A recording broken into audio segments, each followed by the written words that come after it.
कुछ मिसलेनियस प्रश्न। ठीक है,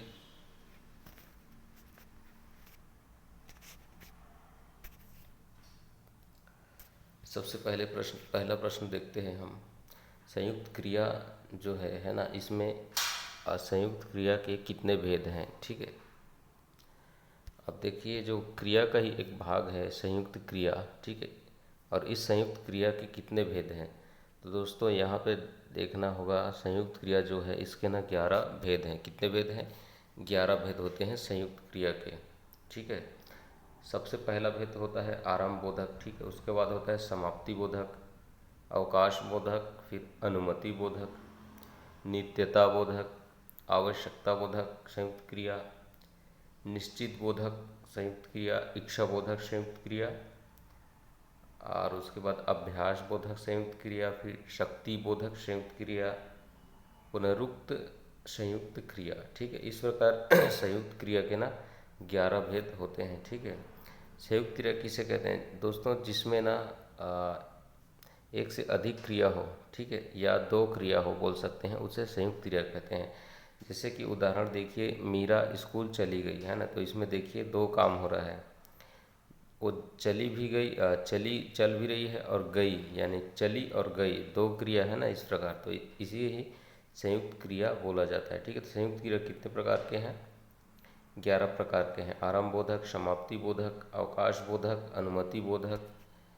ठीक है, अनुमति बोधक, इसके अलावा नित्यता बोधक, आवश्यकता बोधक, निश्चित बोधक संयुक्त क्रिया, इच्छा बोधक संयुक्त क्रिया, अभ्यास बोधक संयुक्त क्रिया, और शक्ति बोधक संयुक्त क्रिया, और पुनरुक्त संयुक्त क्रिया। ठीक है, अगला प्रश्न देखिए।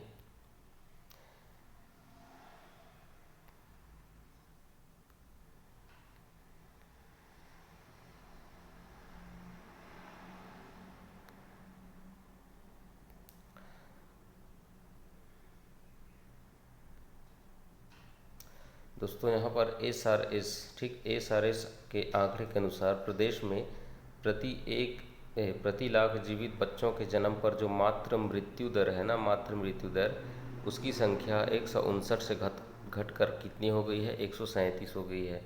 ठीक है दोस्तों, पहले कितना था? 159 था, अब 159 से घट कर कितना हो गया है? 137 हो गया है। ठीक है, अगला प्रश्न है, भगिनी प्रसूति सहायता योजना छत्तीसगढ़ सरकार की, इसकी पात्रता क्या है? तो इसमें है महिला निर्माण श्रमिक। ठीक है, महिला निर्माण श्रमिक को कितना मिलता है? इसमें दोस्तों 10,000 उसको दिया जाता है, जो कि प्रेग्नेंट होती है ना उसको। तो इसमें क्या होता है, पहली इस किस्त जो है, इसको जब गर्भावस्था का प्रथम तिमाही चल रहा होता है उस समय इसको 3,000 रुपये दिया जाता है। ठीक है, उसके बाद दूसरी किस्त इसको गर्भधारण के दूसरे तिमाही में दिया जाता है, फिर से 3,000 रुपये। ठीक है, उसके बाद जो तीसरी किस्त है ना 4,000 का, उसको बच्चे के जन्म के बाद, जन्म पर मिलता है। बच्चा का जब जन्म हो जाता है तब जो 4,000 रहता है वो मिलता है तीसरी किस्त के रूप में। तो ये हुआ भगिनी प्रसूति सहायता योजना। अगला प्रश्न है, ठीक है, अगला प्रश्न है दोस्तों, कृष। कृष का मतलब क्या होता है? तो कृष का मतलब होता है दुबला पतला या छीण का या फिर कमजोर व्यक्ति। और वहीं दूसरी ओर दोस्तों स्थूल। स्थूल का क्या मतलब होता है? मोटा या फिर घना आदमी, मोटा घना आदमी। ठीक है, ये आपके हिंदी में जो प्रश्न आते हैं ना, लोम विलोम, उसमें आपके काम आएंगे। ठीक है, तो कृष यानी क्या होता है? कृष यानी होता है दुबला पतला आदमी, छीड़का आदमी, कमजोर आदमी। वहीं आप स्थूल का मतलब देखेंगे तो स्थूल का मतलब होता है मोटा और घना आदमी। ठीक है, अगला प्रश्न, मनरेगा। दोस्तों मनरेगा जो है 7 सितंबर 2005 को इसको अधिनियमित किया गया था। ठीक है, और उस समय प्रधानमंत्री कौन था पूछ दे तो आपको याद रखना है, प्रधानमंत्री था मनमोहन सिंह, क्योंकि कांग्रेस की सरकार चल रही थी उस समय। ठीक है, प्रधानमंत्री कौन था? तो प्रधानमंत्री था मनमोहन सिंह। ठीक है, अगला प्रश्न,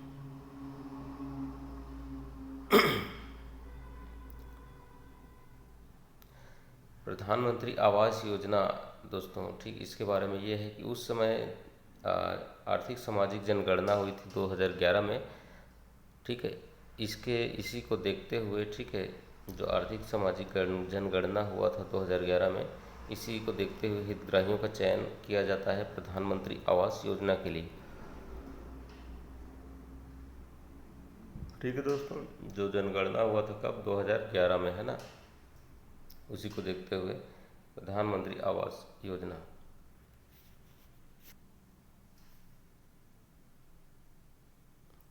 ठीक है, अगला प्रश्न देखते हैं। किम कॉटन जो है दोस्तों, पुरुष क्रिकेट मैच में अंपायरिंग करने वाली पहली महिला बन गई है। ठीक है, किम कॉटन, क्या नाम है, किम कॉटन नाम है इनका। किम कॉटन, ये पुरुष क्रिकेट में क्या किया है, इसने अंपायरिंग किया है। ऐसी पहली महिला बन गई है ये किम कॉटन। अगला प्रश्न, ग्राम पंचायत के जनक कहलाते हैं। ठीक है, ग्राम पंचायत का जनक किसे कहा जाता है, तो दोस्तों बलवंत राय को मेहता को ग्राम पंचायत का जनक कहा जाता है। ग्राम सभा और ग्राम पंचायत में दोस्तों अगर अंतर क्या होता है अगर आपसे पूछ दे, ठीक है, तो आपको यहाँ पे ध्यान देना है। जो ग्राम सभा है ना, एक सभा होती है, ठीक है, ये गांव के सभी लोगों की आम सभा होती है ना, और जिनकी जो उम्र होती है ना वो 18 वर्ष से अधिक होनी चाहिए, जिनकी उम्र मतदाता सूची में जो शामिल होते हैं। ठीक है, तो इनका जो समूह होता है वो ग्राम सभा होता है। दूसरी ओर ग्राम सभा की कार्यकारिणी समिति, ठीक है, ग्राम सभा की कार्यकारिणी समिति, ठीक है, ग्राम सभा की कार्यकारिणी समिति के रूप में ग्राम पंचायत को जाना जाता है। ठीक है, जिसमें सभा द्वारा जो निर्वाचित सदस्य होते हैं दोस्तों, उसको ग्राम पंचायत में प्रतिनिधि बनाया जाता है। ठीक है, अगला प्रश्न,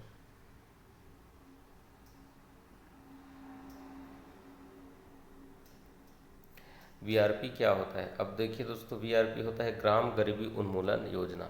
वीआरपी का फुल फॉर्म होता है ग्राम गरीबी उन्मूलन योजना। ठीक है, एक सामुदायिक मांग योजना है ये क्या है, एक सामुदायिक मांग योजना है। ठीक है, एसएचजी नेटवर्क के द्वारा जिसे दोस्तों आगे बढ़ाया जाता है। ग्राम पंचायत में एकीकृत किया जा सकता है, और इसे ग्राम पंचायत में एकीकृत किया जा सकता है किसके द्वारा, एसएचजी समूहों के द्वारा, स्वयं सहायता समूह के द्वारा। ठीक है, तो ये हुआ वीआईपी ग्राम गरीबी उन्मूलन योजना होता है, जिसे ग्राम पंचायत में एसएचजी जो होते हैं ना वो आगे बढ़ा सकते हैं। ठीक, अगला प्रश्न, तहसील और ब्लॉक में क्या अंतर है दोस्तों। ठीक दोस्तों, तहसील और ब्लॉक में क्या अंतर है यहाँ पे बताना है आपको, है ना। तो दोस्तों ब्लॉक क्या होता है, ग्रामीण विकास के लिए एक भौगोलिक इकाई के रूप में ब्लॉक को जाना जाता है। ठीक है, कि इसके लिए ग्रामीण विकास के लिए एक ब्लॉक को जाना जाता है, ठीक, एक भौगोलिक इकाई के रूप में, है ना। जबकि जो तहसील होता है ना, जो तहसील होता है, तहसील जो है इसको राजस्व संग्रहण के लिए भौगोलिक इकाई के रूप में जाना जाता है। ठीक है, तो तहसील को किसके लिए जाना जाता है, राजस्व संग्रहण के लिए। ठीक है, तहसील को, है ना। और ब्लॉक का मुख्यतः जो दोस्तों जो काम होता है वो क्या होता है, कल्याण कार्यक्रमों की सहायता करना या लागू करवाना। ठीक है, जैसे कि ग्राम सड़क योजना हो गया या फिर मनरेगा हो गया, है ना। इन सभी कामधामों को जो क्रियाकलाप है वो सभी ब्लॉक के अंतर्गत आते हैं। ठीक है, जबकि जो तहसील होता है वो सिर्फ राजस्व संग्रहण के लिए भौगोलिक इकाई के रूप में जाना जाता है। ठीक है, कल्याण कार्यक्रम ब्लॉक, है ना। अगला प्रश्न, यहाँ पे अगला प्रश्न है, जम्मू कश्मीर में दोस्तों करीब 3000 अरब का, ठीक है, करीब 3000 अरब का 59 लाख टन क्या मिला है, लिथियम प्राप्त हुआ है दोस्तों जम्मू कश्मीर में। ठीक है, ये करंट का क्वेश्चन है। ठीक है, जम्मू कश्मीर में लिथियम प्राप्त हुआ है जो लगभग 3000 अरब का है, जिसका वजन है 59 लाख टन। ठीक है, अगला प्रश्न, आंध्र प्रदेश में, ठीक है दोस्तों, आंध्र प्रदेश में रेयर अर्थ एलिमेंट, ठीक है, आंध्र प्रदेश में मिला है रेयर अर्थ एलिमेंट। ठीक है, इसके मिलने की भंडार की यहाँ से उसकी पुष्टि हुई है। उत्थान परियोजना दोस्तों, उत्थान परियोजना जो है खासकर छत्तीसगढ़ के कोरबा जिले में चल रहा है एनआरएलएम के तहत। ठीक है, उत्थान परियोजना जो है छत्तीसगढ़ के कोरबा में जिले में चल रहा है। ठीक है, और कोरबा तहसील में क्या हो रहा है, उत्थान परियोजना के तहत समाज के जो विशेष पिछड़ी जनजाति है ना, विशेष पिछड़ी जनजातियों को समाज की मुख्य धारा में जोड़ने का कार्य किया जा रहा है। ठीक है, अगला प्रश्न है, भारत बना दुनिया की सर्वाधिक आबादी वाला देश। ठीक है, भारत बना दुनिया की सर्वाधिक आबादी वाला देश। ठीक है दोस्तों, भारत ने चीन को भी पीछे छोड़ दिया है। भारत की जनसंख्या हो गया है 142.86 करोड़, यानी 142 करोड़ और 86 लाख हो चुका है भारत की जनसंख्या। ठीक है, अगला प्रश्न, विंग कमांडर दीपिका ने रचा इतिहास। ठीक है दोस्तों, विंग कमांडर दीपिका ने रचा इतिहास। ठीक है दोस्तों, नाम याद रखना इनका, क्या नाम है, दीपिका। ये दोस्तों वीरता पुरस्कार पाने वाली वायुसेना की पहली महिला अफसर बन चुकी है। ठीक है, ठीक है, वायुसेना की महिला अफसर है ये, और ऐसा करने वाली ये वीरता पुरस्कार पाने वाली भारत की पहली महिला है। ठीक है। अगला प्रश्न, सूचना के अधिकार के तहत निम्न कार्यालय भी आते हैं या शामिल हैं, यहाँ से भी सूचना ली जा सकती है। ठीक है दोस्तों, तो जो सूचना का अधिकार होता है ना, उसके अंतर्गत आप इन संस्थाओं से भी या इन जगहों से भी सूचना प्राप्त कर सकते हैं। तो वो कौन कौन से जगह हैं? ठीक है दोस्तों, एक जगह है पुलिस अधीक्षक के अधीन जो विशेष शाखा होती है ना, वहाँ से भी आप सूचना ले सकते हैं। इसके अलावा नक्सली गतिविधि संबंधित सूचना आप ले सकते हैं। इसके अलावा पुलिस मुख्यालय शाखा एवं छत्तीसगढ़ सशस्त्र बल, पुलिस मुख्यालय शाखा एवं छत्तीसगढ़ सशस्त्र बल, ठीक है, यहाँ से भी आप सूचना ले सकते हैं। ठीक है, चलिए अगला प्रश्न देखते हैं। इस राज्य के पंचायती राज अधिनियम 1993 में राज्य गठन के पश्चात कितनी बार अभी तक संशोधन किया जा चुका है? ठीक, किसमें संशोधन बता रहा है दोस्तों? छत्तीसगढ़ पंचायती राज अधिनियम 1993 में राज्य गठन के बाद अभी तक कितनी बार संशोधन हो चुका है? ठीक है दोस्तों, तो अभी तक इसमें 3 संशोधन हो चुके हैं। ठीक है, कितना? 3 संशोधन हो चुका है अपना छत्तीसगढ़ पंचायती राज अधिनियम में। ठीक है, इस राज्य की ग्रामीण निर्माण योजना, ठीक है, इस राज्य की ग्रामीण निर्माण योजना कार्यों के प्रशासकीय स्वीकृति जारी करने का अधिकार किसको है? ठीक है, तो जो राज्य की ग्रामीण निर्माण योजना है ना, इसमें जो कार्य होते हैं उसकी प्रशासकीय स्वीकृति कौन जारी करता है? ठीक है, तो प्रशासकीय स्वीकृति जारी करता है दोस्तों जिला पंचायत। ठीक है, कौन जारी करता है? जिला पंचायत जो है प्रशासकीय स्वीकृति जारी करता है ग्रामीण निर्माण योजनाओं के लिए। ठीक है, अगला प्रश्न,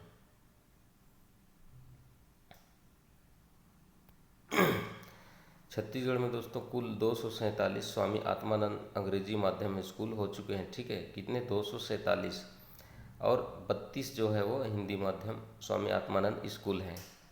ठीक है, कितने? 247 अभी स्वामी आत्मानंद स्कूल है अंग्रेजी माध्यम वाला, और 32 जो है वो हिंदी माध्यम वाले हैं। ठीक है, 2022-23 के लिए दोस्तों संचालित है। ठीक है, सत्र 2023-24 जो आने वाला सत्र है 2023-24, इसमें 101 कितने? 101 नए अंग्रेजी माध्यम स्कूल खोले जाएंगे स्वामी आत्मानंद वाला। ठीक है, ठीक है दोस्तों, इस प्रकार ये मिसलेनियस प्रश्न हमारा यहीं पे ख़त्म होता है। ये भी हम जारी रखेंगे दोस्तों, मिसलेनियस भी आता रहेगा। ठीक है।